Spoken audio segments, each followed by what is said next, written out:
La regione cambia marcia sulla pedemontana e gli espropriati tirano un sospiro di sollievo. Lo fanno anche i titolari delle ditte che stanno eseguendo i lavori della superstrada, perché presto, dopo la decisione presa da Zaia per sbloccare lo stallo sul più grande cantiere italiano, arriveranno i soldi tanto attesi, aspettati da diversi mesi.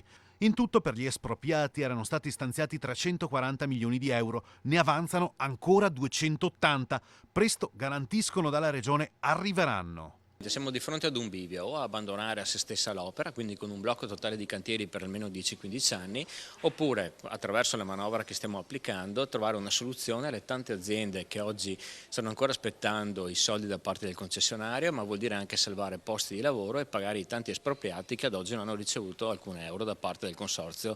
Intanto il segretario generale della Regione Veneto, Ilaria Abramezza, ha fatto sapere che l'ipotesi di revoca o risoluzione del rapporto con il concessionario della pedemontana con un rischio di esborso da 2 miliardi di euro non è una via percorribile perché la Corte dei Conti contesterebbe immediatamente un danno erariale in capo alla Regione.